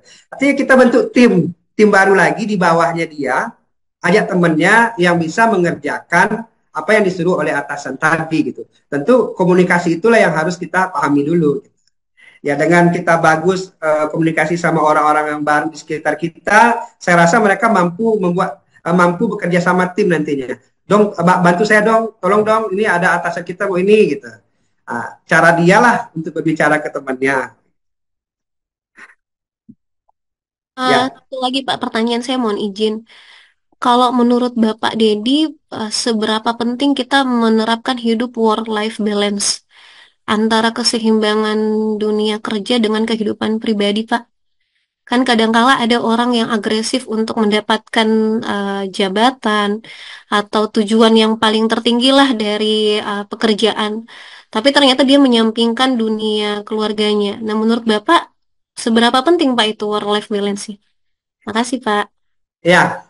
Kalau saya sih menyampaikan 50-50. Kenapa 50-50? Kalau sebuah pekerjaan itu nggak bisa, eh, eh, maksudnya gini, kalau sebuah pekerjaan itu harus mengorbankan keluarga kita, mungkin pekerjaan itu tidak cocok untuk kita. Kenapa? Pekerjaan, kalau saya sih berprinsip begini, ya, kerjakanlah hobi kamu menjadi sebuah pekerjaan. Ya, artinya ketika kita mengerjakan sebuah hobi dan mendapatkan sebuah value ataupun uang begitu kan. Nah, itu bakal kekal ke depannya. Sampai tua pun tetap kita kerjakan. Tapi bagaimana kalau seandainya ini salary-nya tinggi gitu kan, artinya gajinya besar, tapi mengorbankan keluarga. Kalau pribadi saya tidak terima pekerjaan itu. Nah, makanya 50-50. Di samping kita kerja, tapi keluarga juga nggak boleh terabaikan. Bagaimana kira-kira menurut Bu Kiki? Ya Pak Aman, makasih Pak atas tanggapannya. Iya. Oke. Lanjut, boleh yang lain? Baik, pagi kita ke Ibu Resnani Said Unidayan. Boleh Ibu diaktifkan mikrofon dan kameranya Ibu? Baik, silakan Ibu. Ya, baik. Terima kasih kepada Ibu Rahimah Tartila yang sudah memberikan kesempatan kepada saya. Assalamualaikum warahmatullahi wabarakatuh. Selamat siang, Pak Dedi Putra. Iya, Bu. Dan Bapak Ibu lainnya. Yang ini sangat menarik, ya sangat mencerahkan tentang komunikasi asertif ya, sangat mengena. Pertanyaan saya adalah bagaimana sih melatih diri itu agar bisa mempunyai kemampuan komunikasi asertif baik untuk diri ataupun menjadi seorang tim dalam menjadi leader dalam suatu tim. Dan ini kan butuh latihan, proses, tidak langsung misalnya saat ini menerima seperti yang disampaikan oleh Pak Dedi langsung, tapi ada proses. Kira-kira gimana tuh Pak? Baik, terima kasih Bu. Ya Bu Rosnani ya, salam kenal. Kalau saya sih sebenarnya sedang belajar juga ini ceritanya ya. Tentunya orang mengatakan nuntut ilmu itu dari ayunan sampai liang lahat gitu. Kita terus belajar terus gitu. Dan saya mempunyai bagaimana berkomunikasi orang lain itu kita berkomunikasi dengan diri kita sendiri dulu. Mungkin itu patokannya gitu. Kalau saya mengatakan A, kira-kira mereka tersinggung nggak? Kalau saya mengatakan B, kira-kira mereka termotivasi nggak? Kalau saya mengatakan C, kira-kira mereka ikut nggak dengan ngomong kita gitu. Jadi ke dalam dulu kita berbicaranya gitu. Ketika orang lain istilahnya timbal balik lah. Orang lain mengatakan ke saya seperti itu, saya terima nggak gitu. Paham nggak maksud saya Bu kira-kira? Nyampe? Nyampe Pak. Nyampe ya maksud pemahamannya ya. Yeah. Kalau orang itu, ini kita mau ngajak ataupun memerintah nih, kalau orang itu memerintahkan saya seperti ini, saya ikut nggak kira-kira gitu. Makanya kita belajar ngomong dengan diri sendiri dulu Bu. Jadi sebelum ke orang kita mendeteksi ke diri dulu ini layak atau tidak layak bagi orang lain. Iya. Ya, ini menyakiti atau tidak menyakiti orang lain. Iya. Terus misalnya gini Pak, misalnya kita kan melihat audiens yang kita ngomongin nih, orangnya kan punya tipe-tipe beda-beda. Ya, misalnya dia sudah melakukan suatu kesalahan, apakah kita perlu tegas sementara orangnya kayaknya ya mentalnya mungkin kalau ditegur itu langsung down. Tidak ditegur juga kita serba salah karena misalnya dalam suatu organisasi kita juga kan ada pimpinan di atas. Sebagai misalnya membina di bawah, tentunya kita harus menyampaikan. Tetapi kita lihat ini kok kayaknya kalau kita nyampein orangnya istilahnya cepat apa ya, baperan gitu. Iya, Kira-kira iya. gimana tuh Pak? Iya, baik. Eh, ada yang pernah, mungkin kita sudah paham semuanya, kalau menasihati seseorang itu yang lebih bagus adalah empat mata begitu ya, jangan di depan orang lain, begitu, setuju kali ya. Nah, mungkin secara itu dulu. Saya rasa kalau dalam lingkungan kerja panggil dulu, ada waktu luang, panggil Bapak, Ibu, kenapa Bapak seperti ini, apa alasannya? Mungkin itu dulu yang kita sampaikan Ibu, dan mereka mungkin menjawab, sebenarnya ini bukan keinginan saya, tapi lantaran saya ada bermasalah ini itu, gitu kan, pasti dia menyampaikan alasannya. Nah, disitulah terjadi hubungan emosional yang bagus nantinya gitu. Jadi kalau saya memimpin itu kan ada tuh tipe demokratis, apalagi istilahnya tuh ya. Saya lupa pula, tapi saya lebih pakai demokratis gitu. Pendekatan ke bawah dulu gitu, nggak langsung perintah. Iya, paham. Menarik. Iya. Terus gimana Pak kalau kita misalnya kita di bawah nih, bawahan lah dalam organisasi, ada atasan kita itu misalnya di rapat nih Pak, menyampaikan pendapatnya ya di depan orang banyak berkaitan dengan kinerja kita. Bagaimana tuh kita membangun mental kita supaya lebih sehat gitu. Artinya bagaimana pola pikir kita menghadapi masukan tersebut sebenarnya kalau kita kok di depan orang banyak nih. Nah, kira-kira gimana itu Pak? Begini Bu, yang bisa kita kelola itu adalah diri kita sendiri. Yang bisa kita kuasai itu adalah diri kita sendiri. Kita tidak bisa menguasai orang lain. Oh, orang lain itu harus seperti apa dengan kita, itu nggak usah kita pikirkan. Begitu kan? Ya, jangan kita jadi overthinking, jadi baperan. Kenapa gini? Itu kan dianya gitu. Nah, yang harus kita pahami adalah mungkin ada sisi positifnya. Mungkin dia melihat waktu saya dalam keadaan ada permasalahan waktu itu gitu kan. Sementara kita nggak sewaktu-waktu nggak seperti itu kan gitu. Ambil hikmahnya saja gitu. Ya, lapang dada gitu kan Bu. Iya. Terus Pak yang terakhir nih Pak, misalnya ya masih di atas atasan kami lah gitu, tapi beda link. Kayak gini, misalnya ada kebijakan yang dilakukan, yang dikeluarkan, terus kami memberikan masukan, tapi kayaknya dia nggak diterima kalau di forum besar. Pengennya tuh kayak tadi person to person. Tetapi misalnya kita nggak sempat nih person to person, sudah kepepet nih. Maka kita sampaikanlah di rapat. Bagaimana tuh menghadapi, karena pada akhirnya hubungan antar itu akan terjadi gesekan lagi gitu. Gimana tuh Pak? Izin Bu, itu sifat alaminya seorang atasan gitu.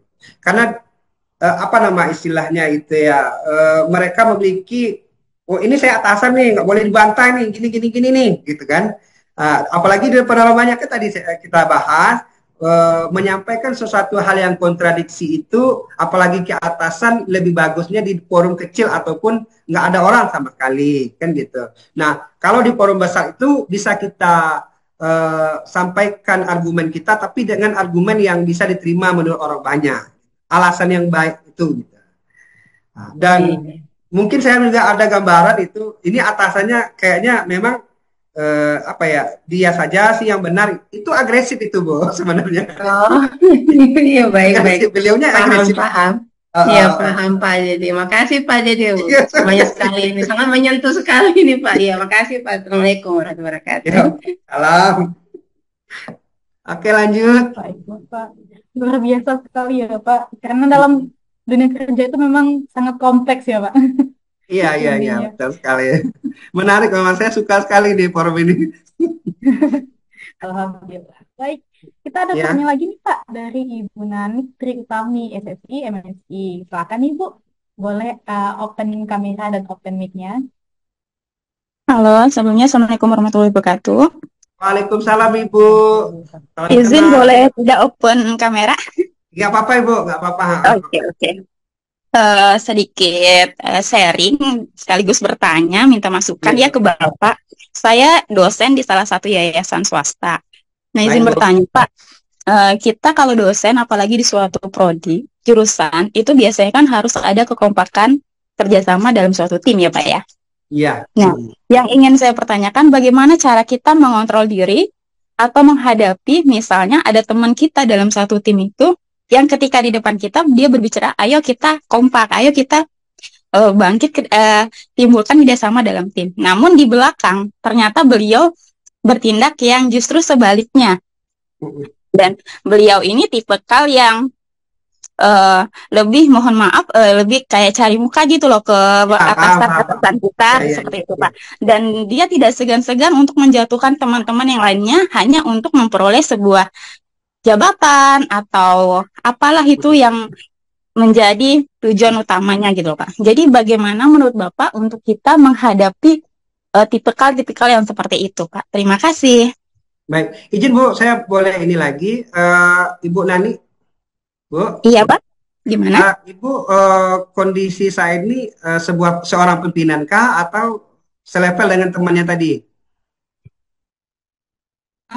Saya selevel dengan temannya. Oh, selevel dengan temannya. Ya, betul. Baik, ya. Gini, sama dengan Ibu Rosani tadi, ya tentunya apa yang orang lain lakukan ke kita itu di luar dari jangkauan kita. Itu dulu apa namanya ya, barrier ataupun mekanisme coping kita. Yang kita bisa kuasai adalah pikiran kita, tindakan kita sendiri ke orang lain. Bagaimana kita bertindak baik ke orang lain, orang pasti akan berbuat baik kepada kita. Itu rumus yang harus kita pahami dulu kali. Ya. Nah, bagaimana menghadapi orang yang seperti itu? Ya kita pasang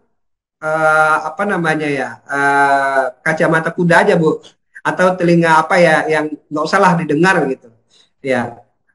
Maksudnya ya di depan kita mereka baik ya kita nilai positif saja gitu, di belakang kita tidak baik ya anggap aja lah yang apa ya bahasanya ya nggak usah kita pikirin kali lah Bu gitu, karena itu yang bakal mengganggu kesehatan mental kita nantinya gitu.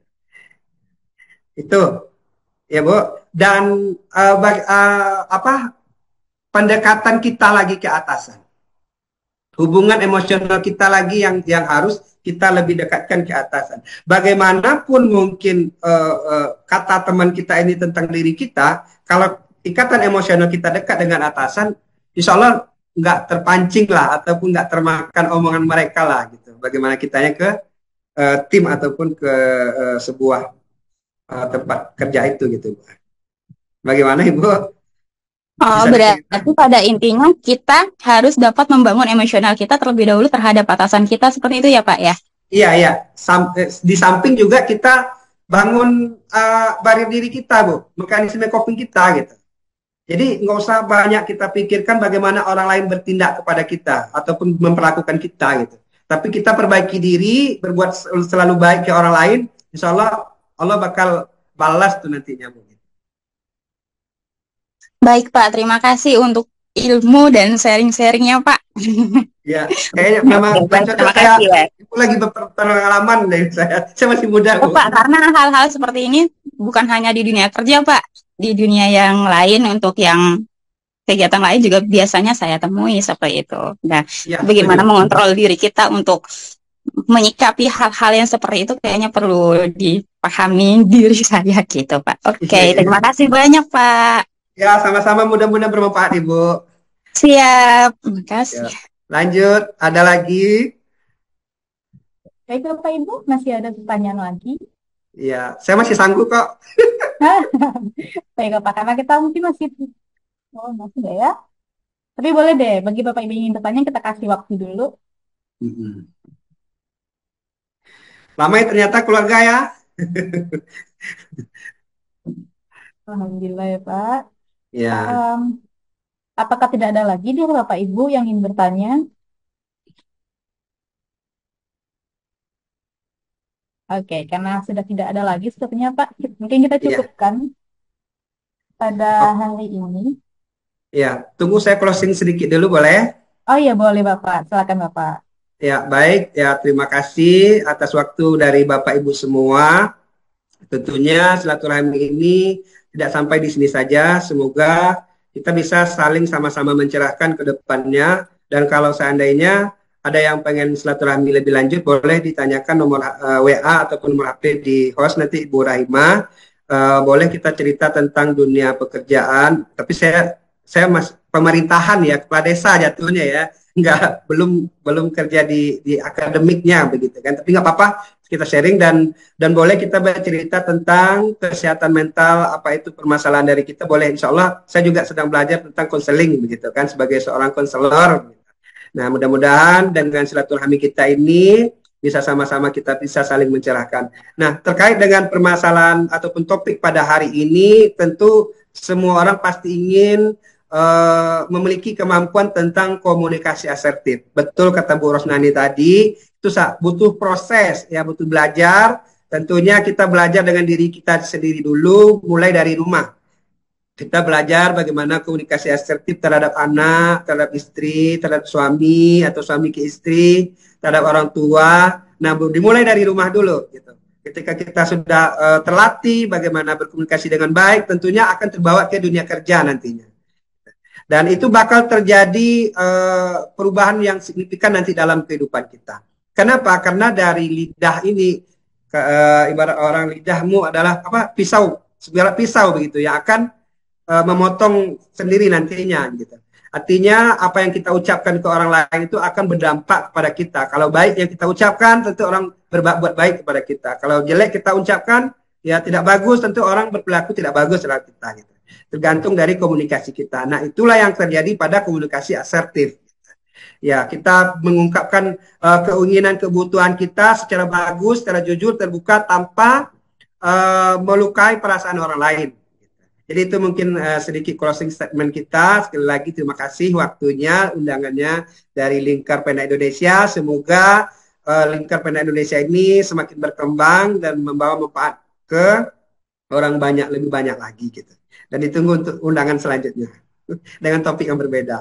Baik, itu saja ya. Silakan ditutup kalau memang nggak ada lagi. Baik, Bapak. Terima kasih banyak ya Bapak Dedi. Alhamdulillah, acara kita, webinar kita pada hari ini akhirnya selesai. Sebelumnya saya ingin sedikit mengumumkan untuk Bapak Musin Harahap, Ibu Nel Wetis, Ibu Kiki Hamka, Ibu Rosnaini Said, dan juga Ibu Nanikri untuk meninggalkan nomor HP-nya di kolom chat. Karena ada reward dari Lingkar Edukasi Indonesia bagi 5 penanya terbaik ini Bapak Ibu. Jadi Ibu sebelum Kiki, keluar Bapak Ibu Ibunya Kiki jangan ada lupa kan? tinggalkan dulu nomornya ya. Baik. Sebelum nanti kita ada dokumentasi ya Bapak Ibu. Sebelumnya saya ingin memberikan sedikit pengumuman bahwa acara webinar ini kita adakan setiap hari Sabtu Bapak Ibu. Jadi bagi Bapak Ibu yang mungkin membutuhkan sertifikat atau ilmu-ilmu barunya tentunya, silahkan tetap bergabung di grup WA kami, atau juga nanti bisa Bapak Ibu lihat di Instagram Lingkar Edukasi Indonesia. Selain itu, kami juga membuka kesempatan bagi Bapak Ibu yang ingin menjadi pemateri nanti dengan mungkin tema-tema lainnya. Boleh hubungi admin yang ada di grup WA tersebut ya Bapak Ibu. Nanti seandainya cocok, kita atur kapan waktunya gitu. Dan tentunya ada sedikit insentif lah ya dari Bapak Direktur kita nanti untuk Bapak Ibu yang akan menjadi pemateri. Oke, mungkin sedikit saya umumkan juga bahwa di Lingkar Edukasi Indonesia selaku penerbit kami menerima naskah-naskah terbaik Bapak Ibu yang ingin diterbitkan. Tentunya dengan ISBN juga hakinya juga. Selain penerbitan buku tunggal juga ada penerbitan untuk buku kolaborasi Bapak Ibu. Jadi Bapak Ibu yang membutuhkan mungkin untuk naik jabatan, untuk menambah hukumnya gitu kan. Jika kesulitan untuk menulis sendiri sebuah buku, bisa berkolaborasi di Lingkar Edukasi Indonesia.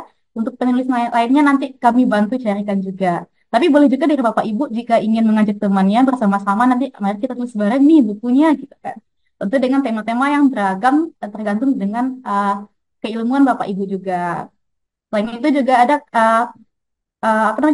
konversi tesis ataupun skripsi jurnal yang bisa Bapak Ibu serahkan kepada kami. Nanti Bapak Ibu terima beres. Jadi jurnal Bapak Ibu, tesisnya, ingin dijadikan buku, ingin dihakikan, bisa dengan kami. Nanti untuk info lebih lanjut boleh ditanyakan ke admin yang ada di grup WA ya Bapak Ibu. Oke, mungkin pengumuman dari saya demikian. Sekarang Mari kita dokumentasi dulu. Kami harapkan Bapak Ibu semuanya on kameranya ya, biar kelihatan nih wajah-wajah dari Bapak Ibu dosen, mungkin ada teman-teman mahasiswa juga tadi, atau dari Bapak Ibu penulis gitu. Boleh Bapak Ibu kita hidupkan kameranya, kita foto bersama dulu sebelum kita tutup Zoom-nya.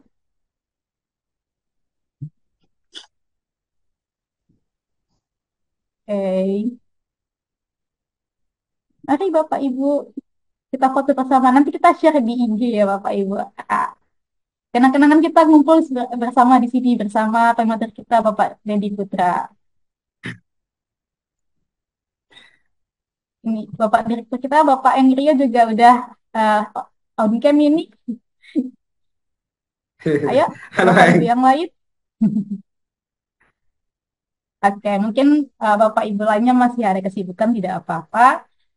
Mungkin karena lagi weekend, lagi di libur juga mungkin Pak. Jadi kita langsung dokumentasi saja. Oke, slide pertama udah. Oke, silakan sekarang masuk ke slide kedua. Sudah panitia? Oke, slide ketiga terakhir.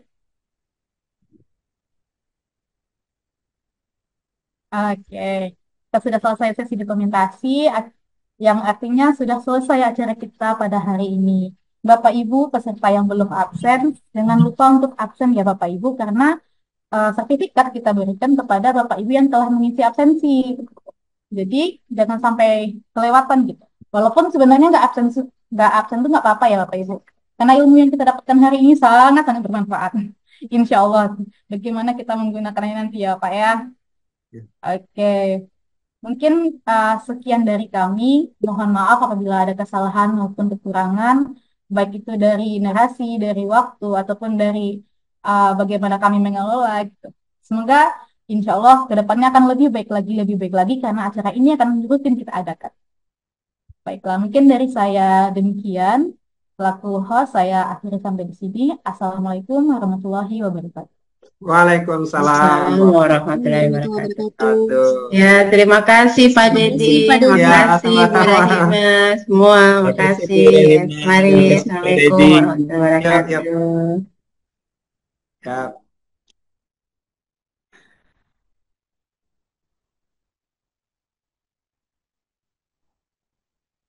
Yang lebih cerah, dengan semangat yang membara, kita bersama.